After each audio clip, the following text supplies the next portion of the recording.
Thank you, and thank you for joining us today. It's a pleasure and a privilege to be with you. A long time ago when I was in graduate school, at the time there were 2 or 3 major therapies that were taught to budding psychologists. And I'd like to take a look at what the field has done over the past 50 years. I'm not that old, but over the past 50 years there have been major changes in the field of therapy. In 1966, which is roughly 50 years ago, the U.S. population was approaching 196 million people. The average worker earned just under $6,000 per year. A first-class stamp cost 5 cents. A gallon of regular gasoline cost 29 cents. Our national debt stood at about $328 billion. Bonanza and Gomer Pyle were the number 1 and number 2 stations TV programs watched, and the Beatles and the Beach Boys dominated the musical charts. About 200,000 people around the world protested the war in Vietnam, and polls in 1966 showed a drop in support of the war from 52% of the American people to 37%. Therapeutically, in 1966, the membership in the American Psychological Association stood at 22,000. The Diagnostic and Statistical Manual was in its first printing and was 130 pages in length and listed 106 mental disorders. Treatment models numbered fewer than 40. Psychoanalysis and psychodynamic models dominated the field. 50 years later, the U.S. population in 2016 exceeds 300 million. The price of a U.S. postage stamp has increased so fast and the cost has been accelerated so much that the stamp itself has been replaced by the word forever rather than a monetary amount. A gallon of gasoline exceeds $4 in most parts of the country, but in 2016 it declined to a national average of $2.20 according to the AAA. The U.S. national debt is beyond belief at $19 trillion, and only 2 of the Fab 4 are still alive.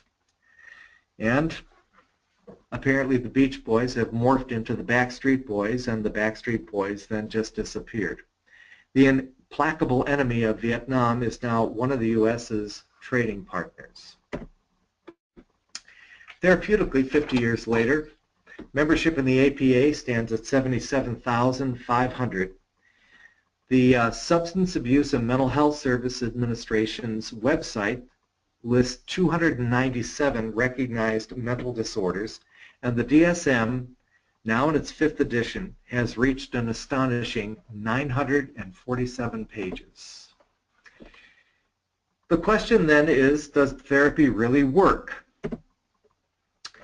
In 1952, a psychologist by the name of Hans Eysenck wrote an article entitled "The Effects of Psychotherapy and Evaluation." The article appeared in the Journal of Consulting Psychology, and Eysenck argued that overall therapy was ineffective and may even be detrimental to the patients that therapists were attempting to reach.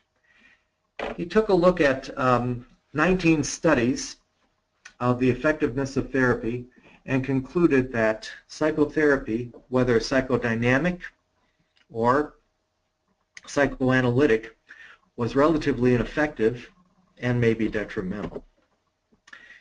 Today, study after study and studies of studies show that the average treated client is better off than 80% of the untreated sample. The studies were meta-analysis, and you can find the conclusion or the results of those studies in a number of journals, including a book entitled "The Heart and Soul of Change: What Works in Therapy," the 1st edition.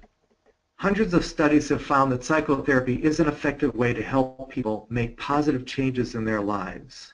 Compared with medication, Psychotherapy has few side effects and lower instances of relapse when discontinued.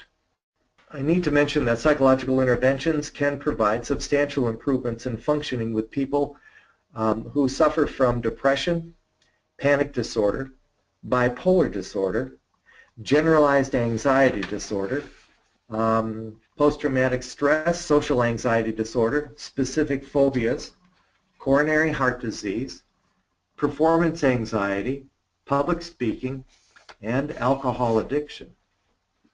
More than 80 years ago,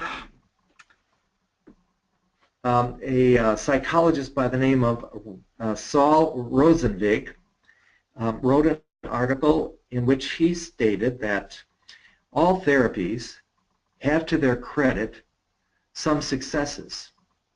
And because all therapies have successes, he reasoned that it's not the technique or the theoretical orientation that produces the effect for people.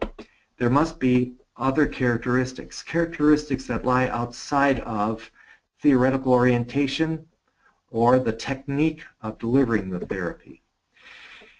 This was called the Dodo bird effect, essentially taken from Alice in Wonderland, where the dodo bird, a number of animals got quite wet, and the dodo bird suggested a race around the lake for the animals to dry. However, there was no starting point, distances were not measured, and as the animals ran around the lake, they became dry, and the dodo bird was asked who should get the prize, who actually won. And his response was essentially, all get prizes because everybody won. Rosenzweig reasoned that all therapies were effective to some degree, that there must be other reasons and other causes for the effectiveness of therapy. Why does therapy work? Therapy works because of specific ingredients. And there are essentially two schools of thought. Specific ingredients model versus the general factors model. Specific ingredients model relies on random control trials. It describes specific therapeutic ingredients. Oftentimes, these ingredients will be found in manuals. So this is called manualized treatment. The effect sizes determine effectiveness of individual therapies. So the greater the effect size, the greater the effectiveness of the therapy. And these are measured in order to determine effect size. Therapies are either compared to a wait list, that is untreated population, or a pre and post-treatment difference. In other words, they take a look at the condition of the patient before treatment, they administer the treatment, and then they analyze the post-treatment difference. In a general factors model, meta-analysis is used of bona fide treatment for specific disorders. So we aren't looking at treatments that are abnormal or nobody heard of or that are untested scientifically. We're looking at treatments that are bona fide treatments that have some effectiveness, and these are being compared in the meta-analysis. The general factors model looks for common factors to account for the variance of treatment outcomes. Study after study and meta-analyses of meta-analyses have produced a small or non-existent difference among various therapies and among various therapeutic orientations. Research strongly supports the hypothesis that bona fide psychotherapies are roughly equivalent. The conclusion then is that therapy largely works because of general factors that are expressed through interactions between patients and clinicians.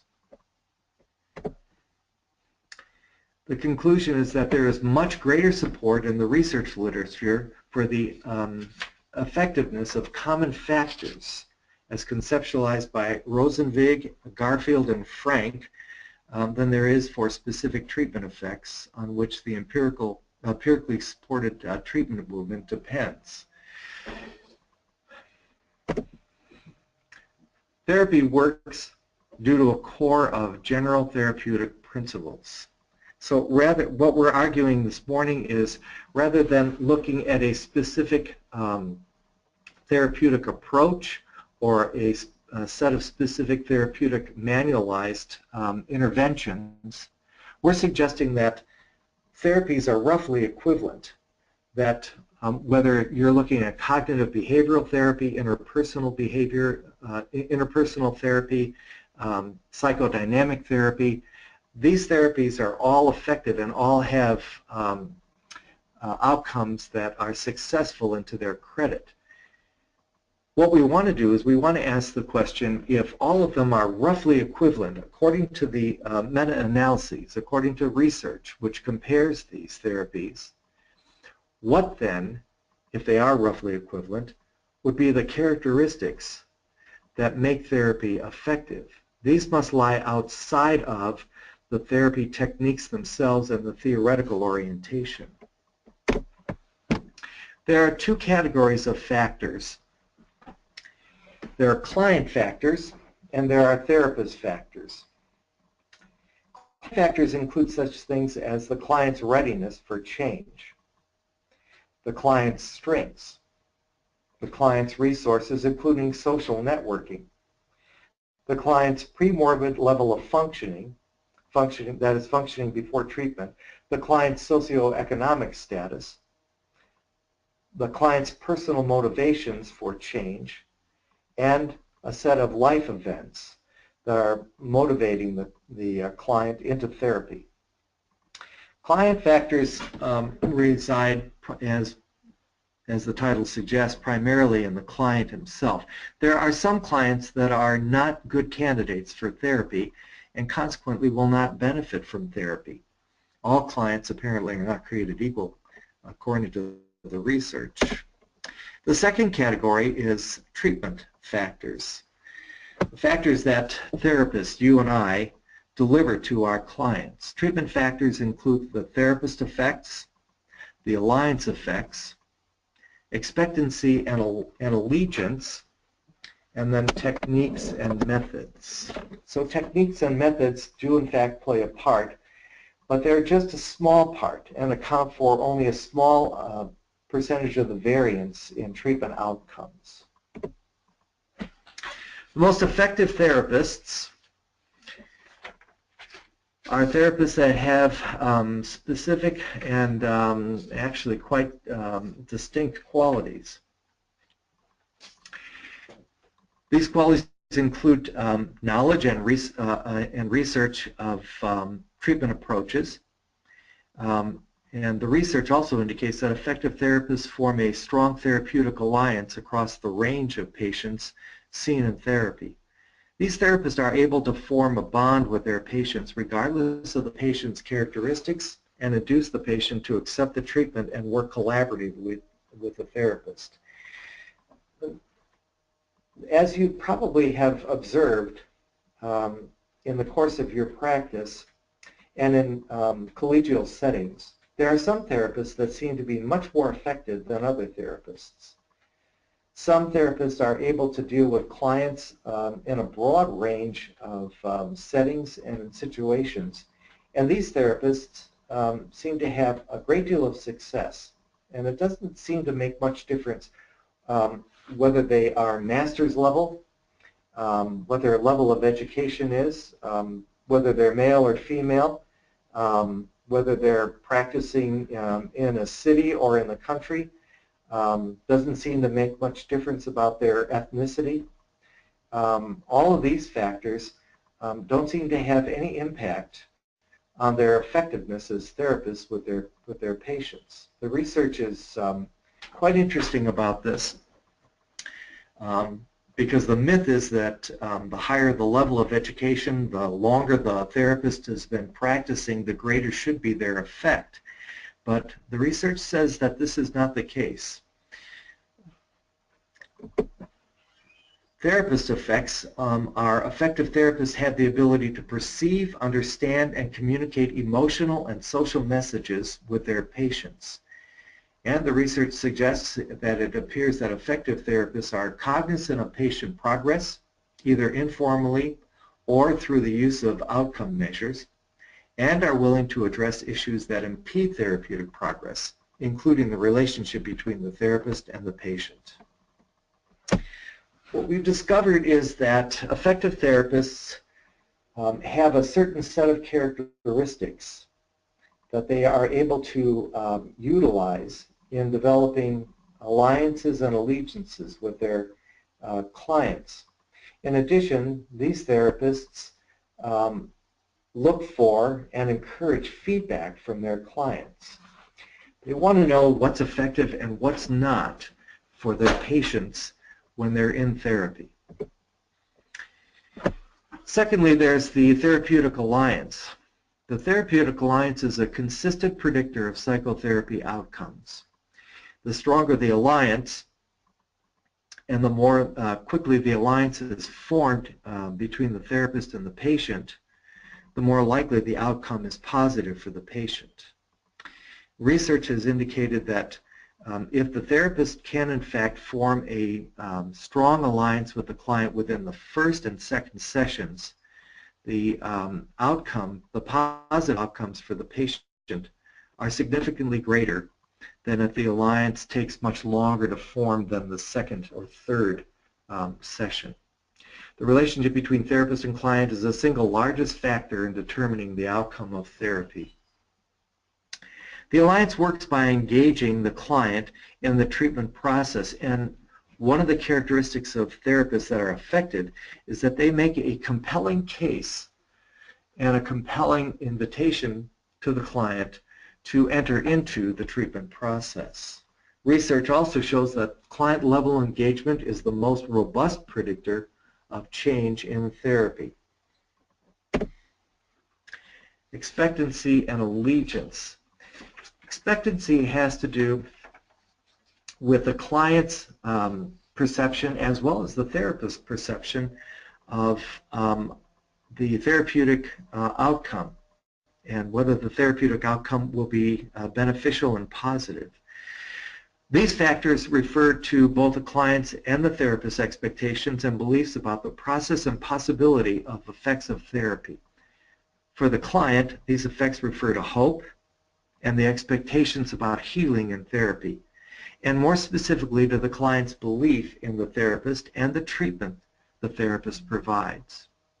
From the therapist's point of view, these effects include positive expectations, a firm belief in the therapy process, and belief and allegiance to the approach and model used. It doesn't really matter which model a therapist uses, and most of us find that we try and fit our models to the needs of the patient themselves. So in other words, most of us practice what used to be called an eclectic model. We kind of pick and choose from various models depending on our client and what the needs of the clients are. This is contrary to the medical model of intervention, which says that there are very specific modalities, very specific treatments that are more effective for, say, depression and anxiety than some other models or techniques. In this particular model, the model of general factors, core factors, therapists have the firm belief, effective therapists have the firm belief that we can in fact help people. We can in fact help people across a broad range of disorders and in a variety of settings with a variety of presentations. Therapy works, and it works quite effectively and quite efficiently. Therapy works better than medication for many of disorders, and therapy has less negative effects on patients as compared to medication. Talk therapy does not involve such negative side effects as liver damage or kidney disease. And talk therapy tends to have longer lasting outcomes, longer lasting effects. So a therapist's belief that she in fact can help her patients, a therapist's belief that the therapeutic alliance and relationship will in fact bring healing to a patient and bring healing within a short period of time is essential to effective therapists. And that's called expectancy and allegiance to the modalities that a therapist may choose to utilize. What does not work in therapy? Well, we have several things that don't work in therapy, several factors that will inhibit therapy. And unfortunately, this particular difficulty leaves patients cold. If a therapist dictates to a patient, is authoritative to a patient, and tells the patient what they believe is the best course of action for a patient without taking the patient's history, background, their interests, their concerns, the way in which they perceive themselves and the problems, this will drive patients away from therapy. The infallibility error. Another error is emphasizing therapeutic techniques over relationship building. The literature is quite emphatic about emphasizing the importance of therapeutic relationship building. Manualized techniques are effective, as are all techniques, to some greater or lesser degree. There's not much difference between the results for manualized techniques, but relationship building seems to be particularly important. If techniques are emphasized over relationship, the outcomes are less favorable for the patient. Some patients will not benefit from therapy, and in fact, some patients will actually get worse. For example, we know that some personality disorders are very resistant to therapeutic intervention. Personality disorders such as narcissistic personality disorder or histrionic personality disorder. These types of disorders, these types of personality disorders are not nearly as amenable to treatment intervention. And the patients who present with these will not benefit as greatly as other patients who are better candidates for therapy. Therapists sometimes overestimate their successes, and this leads to a fallacy. One of the problems with this is that therapists that have been practicing for a significant number of years, the assumption is that because they have experience, that they're more effective therapists. The research does not bear that out. Younger therapists can be, and sometimes are, as effective as experienced therapists. What they seem to have in common is that they seek from their patients feedback about the effectiveness of the sessions, the effectiveness, the strength of the relationship and the therapeutic alliance. Let's see, I think I want to, yeah, we can look at this. It was a rather fascinating discussion to look at the comparison between talk therapy and medications. Medications are a major source of intervention in our culture. People in our culture believe that medications can cure a great deal of our ills and ailments, and the use of medication is preferable to, in some people's minds, to entering into therapy. So, what do we know? Why do people use medications rather than enter into therapy? Well, one of them, one of the thoughts is that mental disorders are really biological dysfunctions in the neurochemistry of the brain. So if we can use a pill to rebalance the neurochemistry in the brain, then people will get better. And to some degree, that's exactly what happens. Zoloft will make serotonin more available to the reuptake functions of the brain, and the result is that moods get stabilized.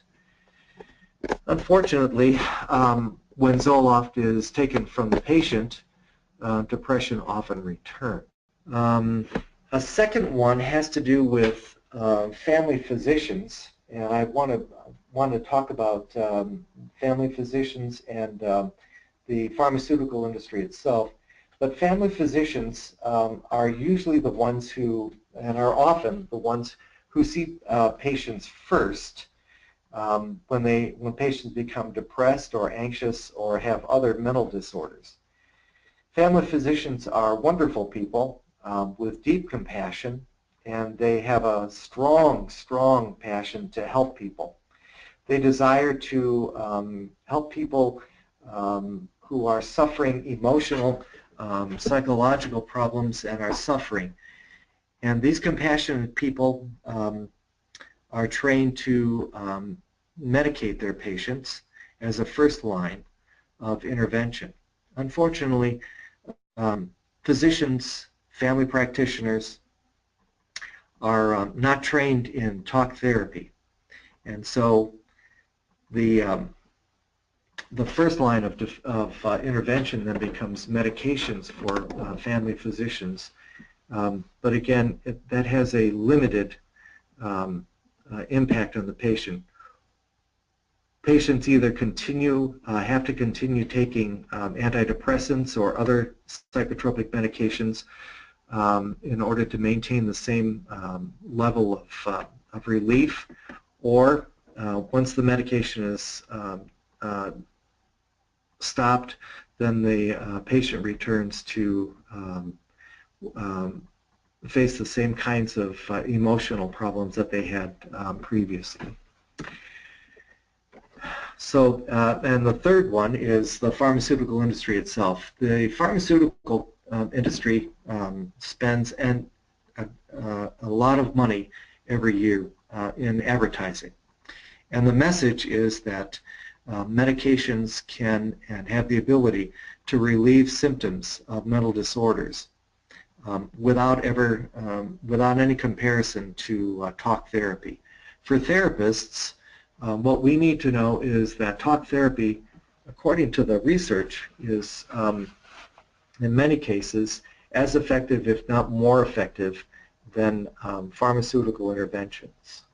And that's what makes talk therapy so vital and so critical for our patients. And in the belief in therapists that we have the skills and the interventions, we have the ability to form therapeutic alliances with our patients that in fact promote healing that's as effective, if not more so, than pharmaceutical interventions. Now that brings us to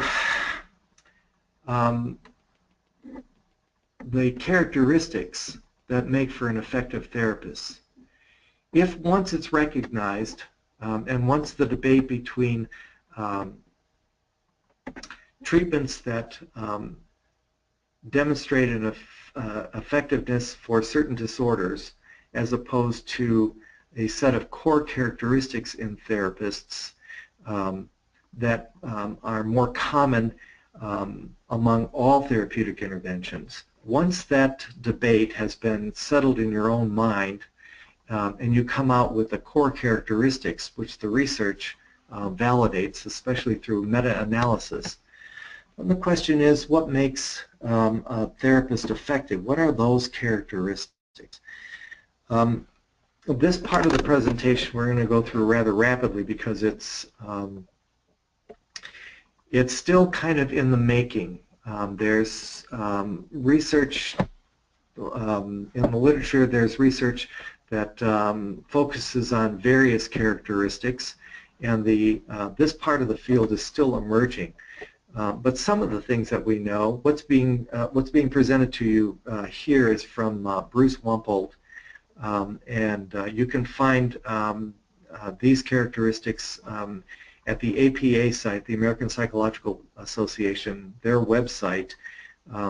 Just Google therapist characteristics and Bruce Wumpold, and he presented a paper that had, ultimately appeared in the American Psychologist, and this is just a summary of what that research revealed. There are 14 qualities of and actions of effective therapists, and these are a sophisticated set of interpersonal skills. What the research says is that therapists have they're very adept at interpersonal perceptions. We are able to size people up, and we can understand their presenting problems at a deeper level and a more sensitive level. We're able to keep our emotions within a frame of reference that's helpful for our patients, and we can give feedback to our patients. We're verbally fluent in expressing those feelings and giving our patients feedback. Effective therapists have a degree of interpersonal warmth, and we accept people where they are, not where they should be. Empathy is a huge factor and a major player in effective therapy. To be able to empathize with a patient, to be able to feel what it is that they're feeling, and to give them verbal feedback about that is very significant, critical in developing a therapeutic alliance. And sophisticated, effective therapists are able to focus not on themselves and what their interests are, but they're able to focus on the patient and to understand what the patient is saying, what the patient's needs are, whether that patient is able to express those needs with clarity or not. Effective therapists develop a convincing treatment plan. In our world, insurance companies oftentimes will drive our business, and they'll drive our actions and our activities. But effective therapists are able to develop treatment plans based on a good assessment and an understanding of what the patient is experiencing, and to develop a treatment plan that is effective for the patient, taking into consideration primarily the patient's needs and the patient's concerns. Effective therapists have the ability to provide cogent explanations. They are able to feed back to patients what the patient is saying, what the patient is experiencing, what the patient is suffering from. They're able to feed back to the patient some confidence in their ability to provide the patient with emotional and psychological relief. An effective therapist monitors the progress of the client in an authentic way. In other words, they monitor what the client is experiencing, and this goes down to session by session. Effective therapists are able at the end of a session to ask the client there are several tools that we're able to use in order to do this. But we can ask the client how the session went, if they felt like they were heard and understood, if they felt like their problems were genuinely reflected in the therapist themselves. And effective therapists want this kind of feedback, and they will ask for it regularly. It is what makes effective therapists even more effective. Effective therapists are flexible, and they'll adjust therapy, and that includes interventions, and that includes techniques based on the client's needs rather than a rigid application of therapeutic models. Therapists avoid avoidance. When a patient presents difficult material, painful material, disturbing material in a therapeutic session, effective therapists do not avoid this material, but rather incorporate the material therapeutically into the session, and perhaps even beyond. Effective therapists communicate hope and optimism. We really believe that we can help people. And if we can communicate this powerfully and effectively to our patients, they also believe, and they will in fact get better. Effective therapists are aware of clients' characteristics and the context in which those characteristics are being presented. People are not consistent. They present certain sides of themselves in one environment and other sides of themselves in other environments. They also hide certain parts of themselves. So depending on the situation, the context, the environment, the relationships, people change and are dynamic. Therapists who are effective are sensitive to these characteristics. Effective therapists are aware of their own psychological processes, and they don't interject their own material into the therapeutic process unless such actions are delivered in therapeutic. Self-disclosure is a difficult subject, but self-disclosure has a place in therapy, but should also be used very, very sparingly. Clients are not so interested in our own feelings, our own history, our own perceptions. They want to know if we understand what it is that they're communicating to us. So our material is less important. Now, this also brings up transference and countertransference, which are very, very important aspects of the therapeutic relationship. Effective therapists are especially aware of transference issues and our own countertransference issues. Countertransference issues, however, need to be processed outside of the therapy session. When I have transference or countertransference reactions, I seek out a colleague, and I will talk about my own reactions to a client and try and clarify what is happening and why it's happening. The effective therapist is aware of the best research evidence related to a particular client in terms of treatment, problems, social context, and so forth. Of particular importance is understanding the biological, the social, and psychological basis of the disorder or the problems experienced by the patient. The effective therapist seeks to continually improve. Okay, and that's the presentation of what works in therapy. I've come down on the side of a set of core characteristics in the therapeutic relationship, in the client as well as the therapist, as common characteristics that produce positive outcomes for a variety of clients presenting with a variety of mental health issues. So let's take a quick summary, sort of a quick summary. Here are the things we know for sure. Psychotherapy is remarkably effective. It's as effective, if not more so, than medication. including medications for when it's compared to flu vaccine or most interventions in cardiology, and treatments for asthma, some of which are very expensive, and medication has significant side effects or can have significant side effects. Psychotherapy is as effective as medication for most mental disorders without the adverse side effects. As well, psychotherapy is longer lasting than medications. It has a lower relapse rate after treatment is discontinued and is less resistant to additional courses of treatment. Therapists in practice achieve outcomes comparable to those achieved in randomized clinical trials. They seem to achieve the same benefits in fewer sessions than in clinical trials.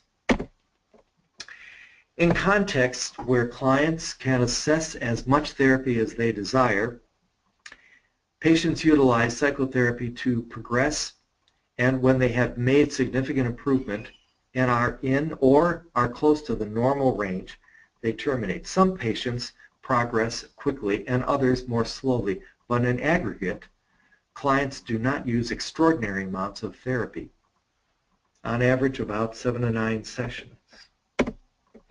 Therapists vary in their effectiveness. Some therapists consistently achieve better outcomes with their clients than do other therapists in clinical trials and in practice.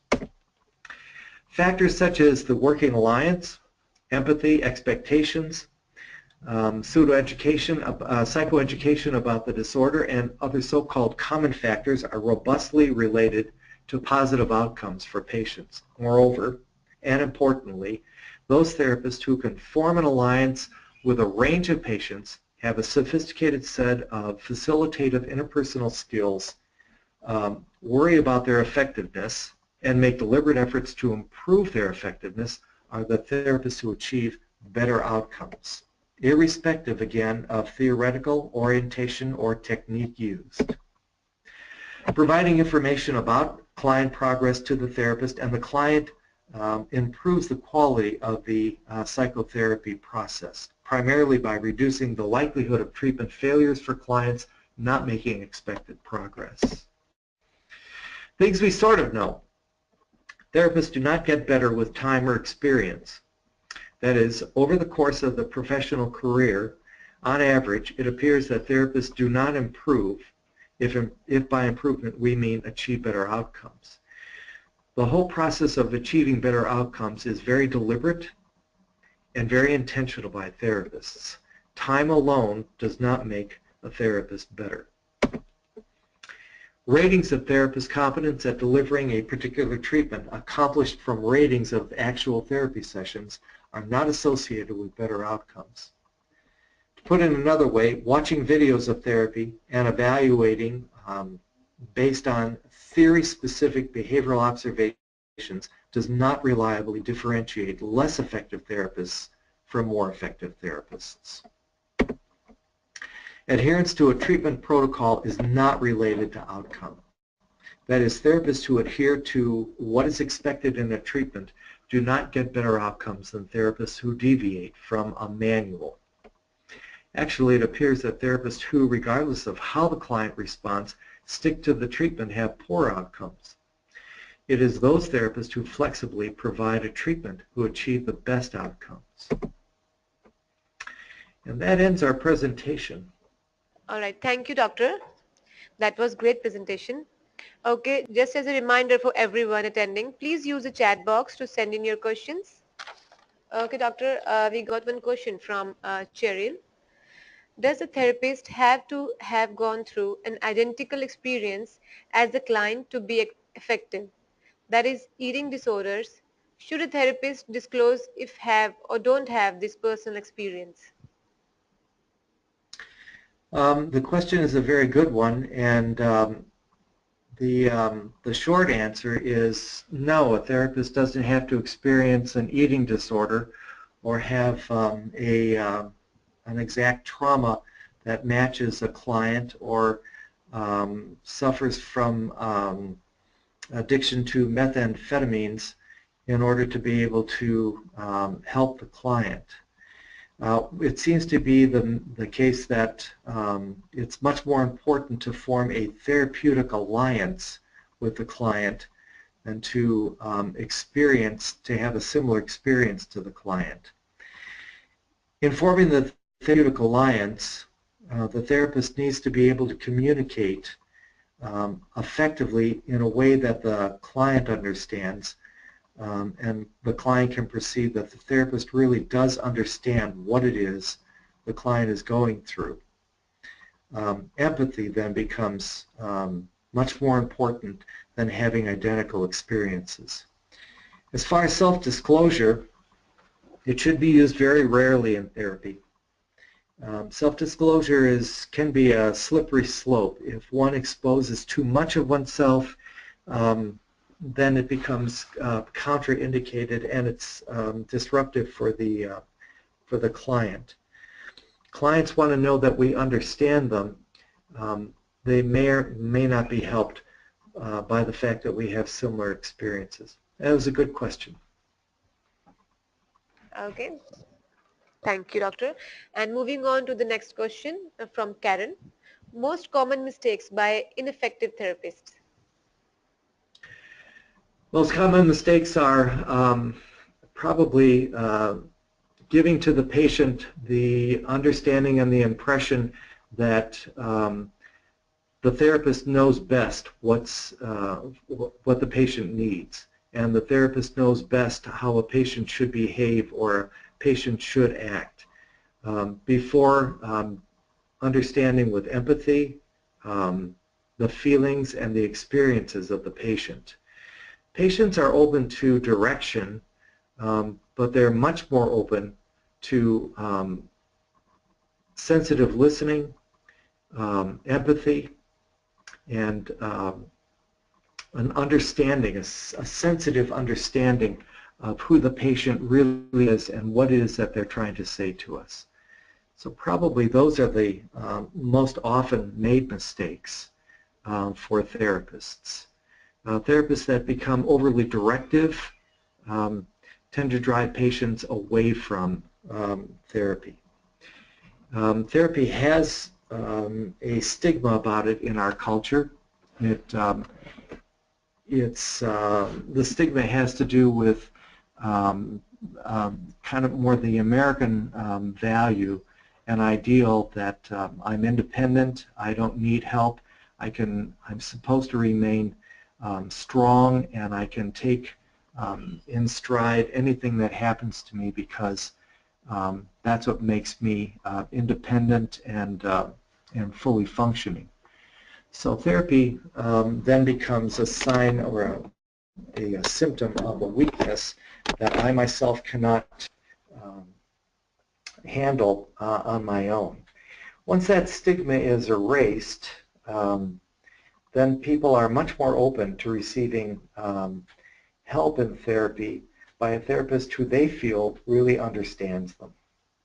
So that would be, that's a good question as well. Okay.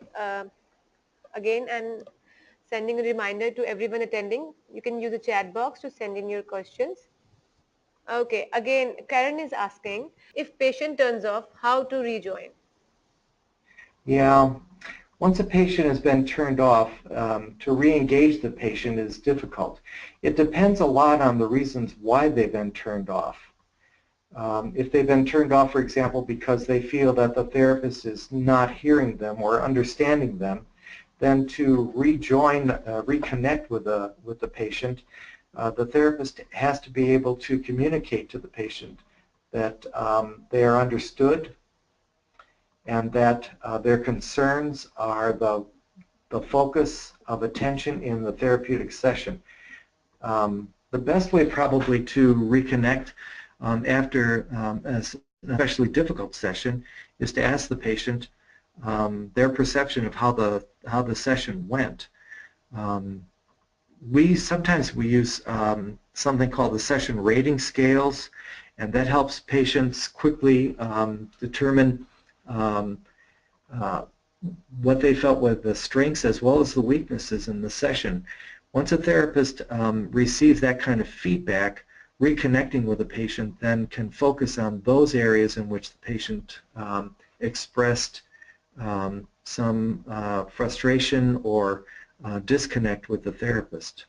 Okay, doctor, we got one question from Karen again.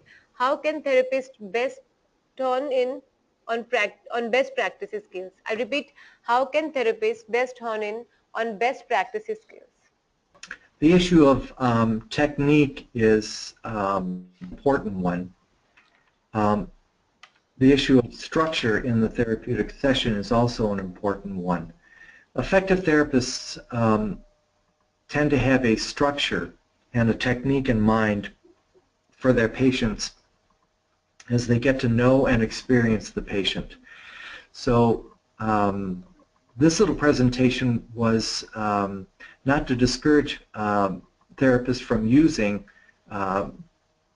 techniques or theoretical orientations that they have learned and have experience with, but rather it's to say that adherence to a theoretical orientation or a technique is far less important than the therapeutic alliance, for example, or the therapist's characteristics of being able to be warm and empathic. So to utilize techniques that you feel as a therapist are going to be helpful for your patient is part of what makes an effective therapist. And I hope that answers Karen's question. Okay, thanks, doctor. So keeping the time frame in mind, we need to end this session right here. Whatever questions are left, we'll answer them individually to everyone. Okay, thank you everyone for attending this webinar today. If you have any further questions, please feel free to send them to webinar@sovhealth.com. If you have any questions related to CE certificate, you can send those queries to s.sharma1@sovhealth.com.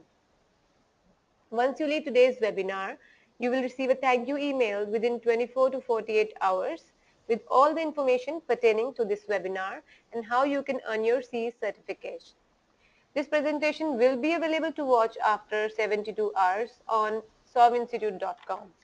Thanks again for your participation. We hope you found this information valuable. Have a great rest of your week, and we look forward to bring more interesting webinars each month. So keep joining in, and goodbye. Thank you. Thank you.